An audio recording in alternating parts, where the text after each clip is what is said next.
Olá, tudo bem? Eu sou André Batista e estou aqui com você de novo para trabalhar o coaching com Enneagrama. Hoje eu vou estar falando sobre uma personalidade que é muito confrontadora. São pessoas que têm um grande perfil de liderança, mas que são extremamente assertivas, falam às vezes de forma dura, até um pouco agressivo em algumas situações. Mas são pessoas também que têm um grande senso de proteção sobre os seus, que cuida e ajuda a desenvolvê-los. Isso é o tipo 8, o desafiador. E junto com o que o Roberto Silva, nosso coautor, falou no livro Coaching com Enneagrama, eu vou estar acrescentando algumas coisas para a gente entender como podemos desenvolver melhor essa personalidade. Então acompanhe esse vídeo na íntegra, que você vai entender um pouco mais de como desenvolver o desafiador.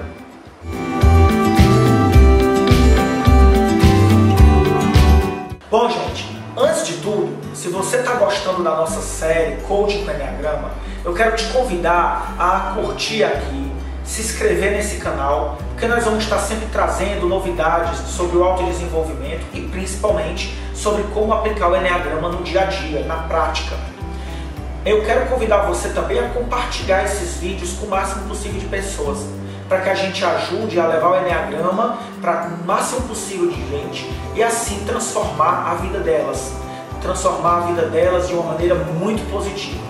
Então eu conto com a ajuda de vocês. E hoje nós vamos estar falando sobre o tipo 8 do Enneagrama. Aquelas pessoas que têm um senso de liderança, de justiça muito grande.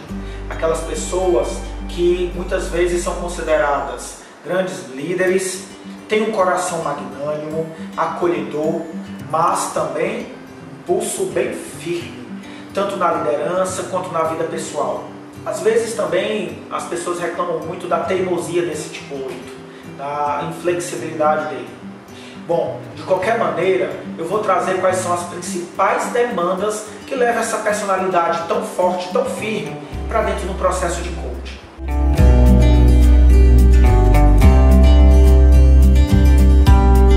As três demandas que levam o tipo 8 para o processo de coaching e que eu quero trazer aqui são: primeiro, a intolerância com o ritmo dos outros. Esse tipo é um tipo muito impaciente, tem bastante energia.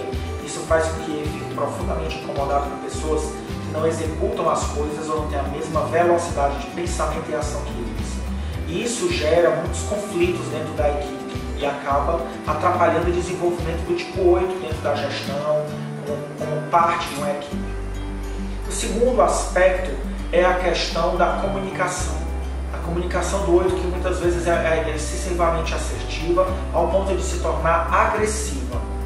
E para que o 8 se desenvolva profissionalmente, essa competência ela precisa ser trabalhada, porque isso gera também muitos problemas, muitos conflitos, muitos desgastes dentro da empresa. E por fim, a consequência é os problemas de relacionamento, que tanto na vida pessoal e profissional acabam acontecendo, justamente por essas duas outras coisas que eu falei e outros aspectos também.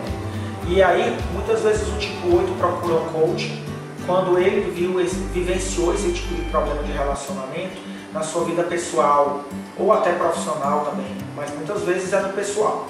E aí ele acabou perdendo pessoas queridas que se afastaram deles porque ele não conseguiu lidar ou saber administrar a relação.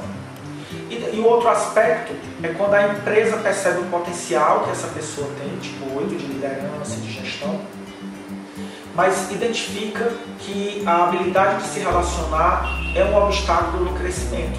E é comum que as empresas invistam nessas pessoas, pagando processos de coaching para os seus gestores tipo 8, para que eles consigam trabalhar essa competência e assim eles conseguirem alcançar o seu potencial máximo de liderança.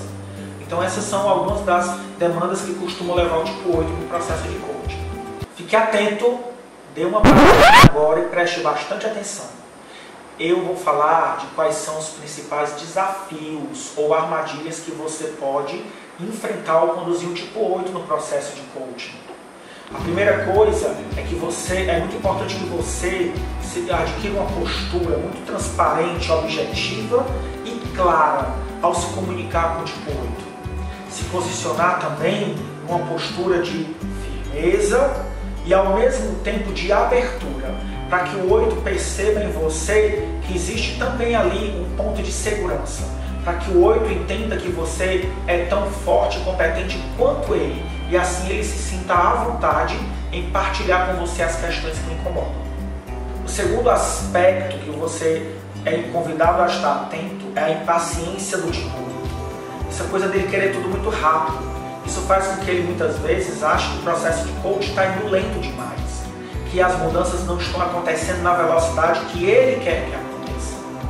E é importante você, como coach, ajudar a entender esse processo de acelerar as coisas, que isso é uma questão a ser observada e talvez até trabalhada, e que ele perceba também que tudo na vida tem um tempo, e esse tempo do processo de coaching, na realidade, é construído por ele mesmo.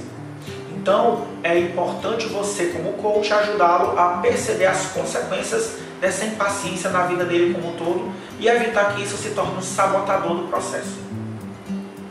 O terceiro aspecto é você ficar atento se ao longo de algum processo de coaching ou até terapia, se você for um terapeuta que está acompanhando o 8, em algum momento esse 8 abrir-se para demonstrar a criança interior que existe dentro dele, ou simplesmente expressar sentimentos afetivos. É importante entrar no movimento de acolhimento, de abertura, mas evitar demonstrar qualquer tipo de pena ou compaixão, porque para o 8 é muito desafiante expressar os sentimentos, porque ele não quer sentir que os outros têm pena dele. Ele não quer perceber que o outro está vendo aquilo como uma fragilidade. E se acontecer dele expressar os sentimentos, que você possa acolher, que você possa tratar isso com muita naturalidade, para que isso também possa ser encarado dessa maneira pelo próprio 8. Dele perceber que ele consegue expressar sentimentos ternos ou de fragilidade, e aquilo necessariamente não ser visto como uma fraqueza, e sim como algo natural da vida, algo natural do desenvolvimento humano.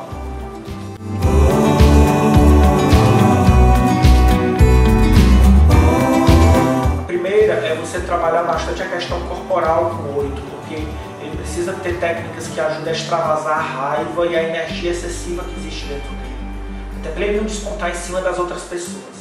Então, algumas sugestões é praticar esportes aeróbicos, talvez também o yoga, porque o yoga, além de trabalhar a respiração, vai trabalhar uma consciência corporal e o foco.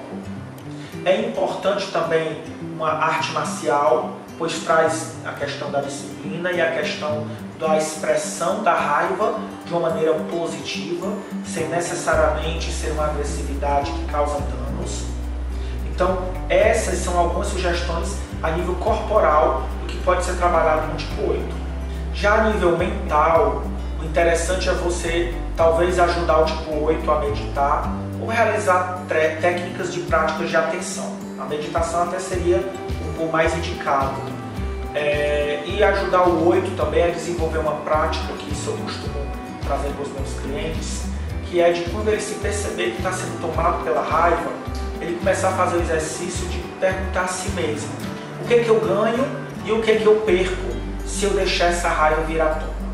E aí ele vai começando a exercitar o pensar antes de agir. Mas é importante que esse exercício venha depois da implementação de alguma dessas práticas corporais que eu já falei antes, para que o 8 consiga também diminuir a intensidade de raiva da vida dele, para que ele consiga ter espaço para poder pensar antes de agir. Porque se ele não trabalha nada do corpo antes, a velocidade com que a raiva se manifesta é tão grande que não vai dar tempo dele sequer fazer essa pergunta para ele mesmo. De qualquer maneira, fica aí a dica: o que é que eu ganho e o que é que eu perco se eu deixar isso acontecer.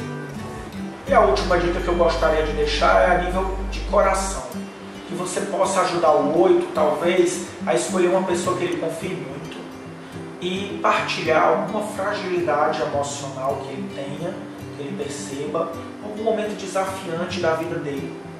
E que ele veja como é para ele isso, que tipo de sentimentos ele sente durante o processo da partilha, como ele se percebe após externalizar isso, como ele vai lidar com a sensação de vulnerabilidade também. E aí isso vai trazer uma riqueza de conteúdos para as próximas sessões, sejam elas de coaching ou até mesmo terapêutico. Então, Se você gostou desse nosso vídeo, continue acompanhando a nossa série, nós estamos quase chegando no fim dessa etapa. No próximo vídeo nós vamos trazer o último eneatipo, o tipo 9, o pacificador. E aí você poderá entender como desenvolver ele com o processo de coaching. Fico te aguardando.